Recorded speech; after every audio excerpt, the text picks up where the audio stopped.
నాటి మన శాఖ ప్రోగ్రామ్ ఇచ్చేసినటువంటి గౌరవ ఎమ్మెల్యే గారికి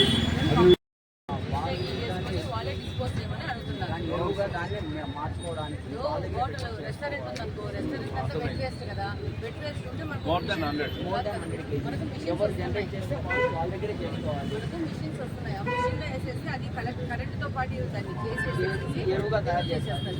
మనం మీరే చేసుకోవాలి. డొమెస్టిక్ పర్పస్ కింద కూడా మనం పెట్టుకోవచ్చు.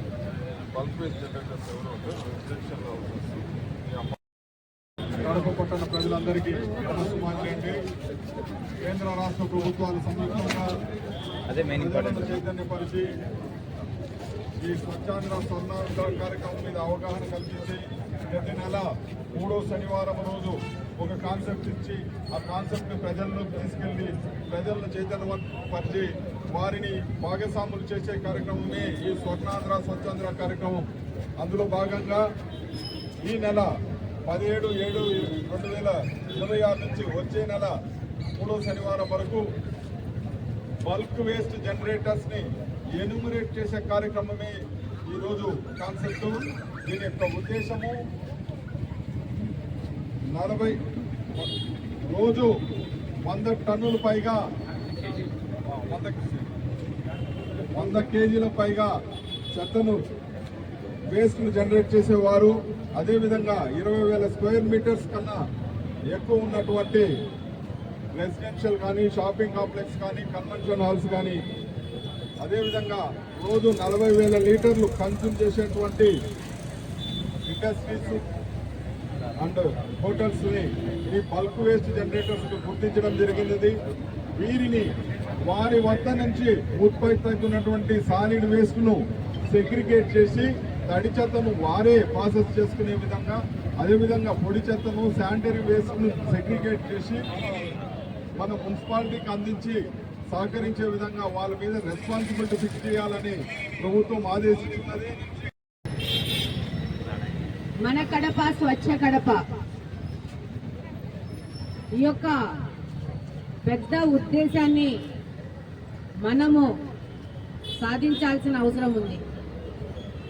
ఈరోజు సాసా ప్రోగ్రాంకి వచ్చిన మీ అందరికీ నమస్కారాలు తెలియజేసుకుంటూ, అలాగనే ఈ కార్యక్రమానికి వచ్చిన పెద్దలు శ్రీనివాసరెడ్డి గారికి, అలాగనే కమిషనర్ గారికి, అలాగనే కార్పొరేషన్ సంబంధించిన అధికారులకు అందరికీ, ముఖ్యంగా తెలుగుదేశం పార్టీ కార్యకర్తలకి, అలాగనే కడపలో ఎప్పుడు ఏ ప్రోగ్రాం జరిగినా ముందుండే మా మహిళలకి ధన్యవాదాలు తెలియజేసుకుంటా ఉన్నాను. ఈరోజు కూటమి ప్రభుత్వం ఏర్పడినాక ప్రతి ఒక్క 3వ శనివారము స్వచ్ఛాంధ్ర స్వర్ణాంధ్ర ప్రోగ్రాంని చేస్తూ ఉంటారు ప్రభుత్వ యొక్క ఆధ్వర్యంలో. అందులో భాగంగా ఈరోజు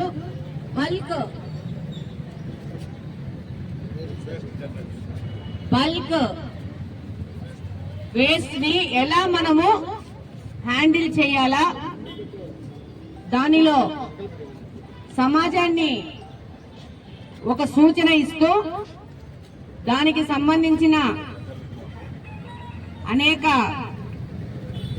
కార్యక్రమాలను ఈరోజు తీసుకొని వచ్చినారు. ఈరోజు ప్రతి ఒక్క ఇంటికి కానీ హోటళ్లకు కానీ మన చెత్త బండ్లు పోయేసి కార్పొరేషన్ తరపున కానీ మున్సిపాలిటీ తరపున కానీ పోయి కలెక్ట్ చేసుకుంటా ఉన్నాయి.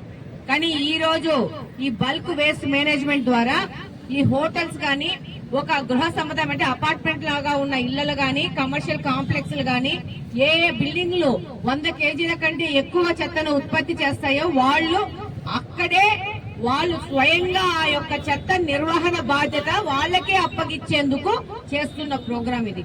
ఫర్ ఎగ్జాంపుల్ ఒక అపార్ట్మెంట్ లో ఒక 30-40 అపార్ట్మెంట్ ఇల్లులు ఉన్నాయి. ఆ ఇల్లులు ఆ చెత్తని కార్పొరేషన్ వచ్చి ఎత్తాలనేది ఇక భవిష్యత్తులో ఉండదు. అక్కడ జనరేట్ అయిన ఆ ఇళ్లలో జనరేట్ అయిన ఆ చెత్త అక్కడికక్కడే వాళ్లే ప్రాసెసింగ్ చేసుకొని చెత్త తడి చెత్త ఉంటే ఏ రకంగా వాళ్ళు దాన్ని మేనేజ్ చేయాలా, అలాగనే పొడి చెత్త ఉంటే దాన్ని సెగ్రిగేట్ చేసుకుని ఏ విధంగా మేనేజ్ చేయాలా ఆ యొక్క అపార్ట్మెంట్ కి ఆ బాధ్యత అప్పచెప్తున్నారు. రేపు ఆ అపార్ట్మెంట్ ఆ బాధ్యత చేయకపోతే కొన్ని రూల్స్ ఇచ్చినారు. ఆ రూల్స్ ప్రకారము ప్రభుత్వం చర్యలు తీసుకుంటది అనేది దీని ముఖ్య ఉద్దేశం. అలాగనే హోటల్స్ ఉన్నాయి. హోటల్స్ కి రెన్యువల్ ఉంటాయి, లైసెన్సులు ఉంటాయి. ఒక బిర్యానీ హోటల్ ఉంటది, ఇంకేదైనా ఉంటది, ఒక బేకరీ ఉంటది. వాళ్ళు 100 కేజీల కంటే ఎక్కువ చెత్తను ప్రొడ్యూస్ చేస్తూ సమాజంలో రోడ్ల మీద వేసేస్తూ కూడలి మొత్తంలో వేసేసుకుంటూ పోతా ఉంటారు. అలాంటి వాళ్ళే ఆ చెత్త నిర్వహణ, ఆ వేస్ట్ మేనేజ్మెంట్ వాళ్ళే చేసుకునే విధంగా ఆ యొక్క చెత్త నిర్వహణ చేసుకునేందుకు కావాల్సిన మిషనరీ వాళ్ళే కొనుక్కొని అక్కడికక్కడికే చేసుకొని దాన్ని ఎరువులాగా తయారు చేయడం గానీ, పొడి వేస్తుంటే దాన్ని సంబంధిత వ్యక్తులకు అప్పచెప్పడం గానీ ఈ విధంగా చేయడానికి ఈ రోజు ఈ యొక్క బల్క్ వేస్ట్ మేనేజ్మెంట్ చేస్తా ఉన్నారు. ఇందాక కమిషనర్ గారు చెప్పినట్టు రేపు రాబోయే కాలంలో ఈ యొక్క చెత్త నిర్వహణ అనేది వాళ్ళకి అక్కడ లేకపోతే, ఫర్ ఎగ్జాంపుల్ మనకు బిల్డింగ్ పర్మిషన్ ఇచ్చేప్పుడు ఏ విధంగా కొన్ని రూల్స్ చూస్తారో, ఏ విధంగా ఫైర్ పర్మిషన్ ఉంది, ఫైర్ అరేంజ్మెంట్ జరిగినాయి, అలాగనే మిగతా అన్ని అరేంజ్మెంట్ జరిగినాయి, నీళ్ళ ట్యాంక్ కట్టినారా, ఇవన్నీ మన ప్లాన్లు అన్ని చూస్తారు. రేపు పంపించినారు, రేపు ఎల్లుండే మీకు సోషల్ మీడియాలో పోస్ట్ చేస్తా. దాని నిండా మొత్తంగా చెత్తనే, కవర్లు, బాటిల్స్, చిప్స్ ప్యాకెట్లు. మళ్ళా కంప్లైంట్ ఏమి ఇస్తా ఉన్నారు, నకాష్ లో ఉన్న సమాధుల్లోకి నీళ్లు పోతలేవు, ఒక వర్షం పడితే నీళ్లు పోక సమాధుల్లోకి వస్తాయి అని. నీళ్లు తీసుకుపోయే కాలువలో మీరు అంతా చెత్త నింపితే నీళ్లు సమాధుల్లోకి రాకుండా ఎక్కడికి పోతాయి? ఆ చెత్త కాలువలు క్లియర్ గా ఉంటే కదా ఆ నీళ్లు కాలువలోనే పోతాయి. సదరు వ్యక్తి ఒక వీడియో తీసి నాకు పంపించినాడు, సోషల్ మీడియాలో కూడా పోస్ట్ చేసినాడు. నేను అది ఏదో చూస్తా దాన్ని తీసుకొని వెంటనే పంపించినాను. నిన్న ఆల్రెడీ ఆ కాలువని కార్పొరేషన్ వాళ్ళకి చెప్పి నిన్న క్లీన్ కూడా చేయడం జరిగింది.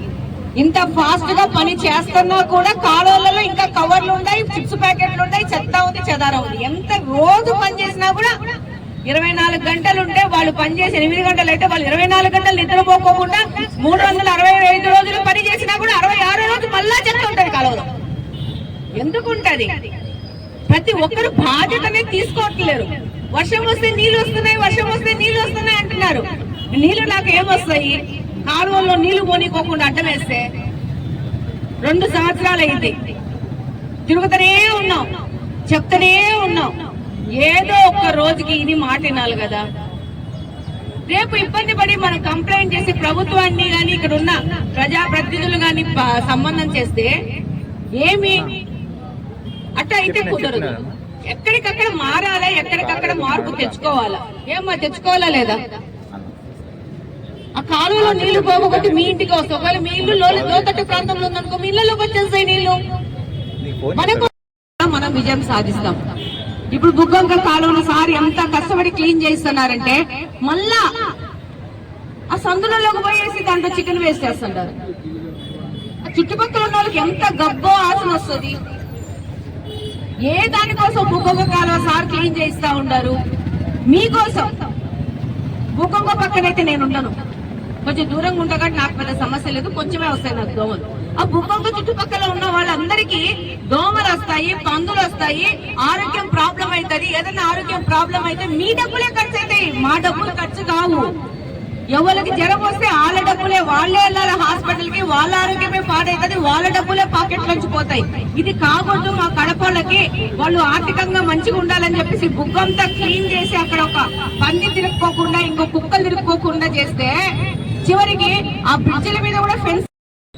శానిటేషన్ వర్కర్లు కార్పొరేషన్ కమిషనర్ గా మీకు విజ్ఞప్తి చేసేది ఏంటంటే, ఏ హాస్పిటల్ గాని, ఏ హోటల్ గాని, ఏ పెద్ద వ్యవస్థ ఉన్నా రోడ్లలో చెత్త వేస్తే నిర్దాక్షిణ్యంగా వాళ్ళ మీద ట్యాక్స్లు వేసి మీరు వసూలు చేయండి. బాటిల్స్ అన్ని పడి దోమలు వచ్చి జ్వరాలు వచ్చి నాశనం అయ్యేదానికి ఈ కడప కార్పొరేషన్ ప్రభుత్వం సిద్ధంగా లేదు. ముఖ్యమంత్రి గారి ఉద్దేశం ఎప్పుడు కూడా ఒకటే చెప్తారు, పరిశుభ్రత ప్రజల బాధ్యత. అది ఆ బాధ్యత మనం తీసుకుంటేనే మన ఆరోగ్యాలు బాగుంటాయని చెప్తాను. ఇదంతా కూడా ప్రజల ఆరోగ్యం కోసం చేస్తున్న కార్యక్రమం ఇది. ఈ వ్యవస్థలంతా కూడా ఎవరి పాటికి వాళ్ళు బాధ్యత తీసుకోవాలా, వాళ్ళ బాధ్యత తీసుకొని చేయాల్సిందే. దీంట్లో ఎట్టి పరిస్థితులు రాజీ కాదు. కార్పొరేషన్ కూడా ఎక్కడ కూడా రాజీ పడతాడు. ఇమ్మీడియట్ గా ఎక్కడెక్కడ బ్లాక్స్ ఉన్నాయి, ఎక్కడెక్కడ ఇల్లీగల్ కన్స్ట్రక్షన్స్ ఉన్నాయో బ్లాక్స్ వల్ల అన్ని తొలగించుకుంటారు. దయచేసి సీరియస్ గా తీసుకోండి ఈ విషయం. Thank you. పరిశుభ్రత కొరకు ప్రతిరోజు కొంత సమయం కేటాయిస్తానని నా వంతు కృషిగా స్వచ్ఛతా కార్యక్రమాల కొరకు శ్రమదానం చేసి పరిశుభ్ర ఆంధ్రప్రదేశ్ సాధించే సంకల్పానికి కట్టుబడి ఉంటానని ఈరోజు పరిశుభ్రత గురించి నేను వేసిన ఈ ముందడుగు ఆంధ్ర రాష్ట్రాన్ని పరిశుభ్రంగా ఉంచుటలో సహాయం చేస్తుందని నమ్ముతూ ఈ రోజు నుండి నా తోటి వారికి కూడా స్వచ్ఛత పై అవగాహన కల్పించే దిశగా ప్రయత్నిస్తానని భవిష్యత్తు తరాలకు ఆరోగ్యవంతమైన సుభిక్షమైన ఆనందకరమైన ఆంధ్ర రాష్ట్రాన్ని నిర్మించడానికి నాతో మొదలైన ఈ నిర్ణయం ద్వారా నా రాష్ట్రాన్ని స్వర్ణాంధ్ర స్వచ్ఛాంధ్రగా తీర్చిదిద్దేటట్లు నా వంతు కృషి చేస్తానని ప్రమాణం చేస్తున్నాను. ప్రతి నెల 3వ శనివారం స్వర్ణాంధ్ర స్వచ్ఛాంధ్ర కార్యక్రమాన్ని నిర్వహిస్తున్నాం. ఈరోజు ఉదయం గౌరవ ఎమ్మెల్యే గారు, కమిషనర్ గారు, అదేవిధంగా ఇక్కడున్న పుర ప్రముఖులు అందరూ కూడా ఈ కార్యక్రమంలో పాల్గొనడం, బల్క్ వేస్ట్ అంటే 100 కేజీలు పైబడి ప్రతిరోజు వచ్చే వేస్ట్ను వాళ్ళే సెగ్రిగేట్ చేసుకొని ఎస్టాబ్లిష్మెంట్స్ అంటే హాస్పిటల్స్ కావచ్చు, హోటల్స్ కావచ్చు,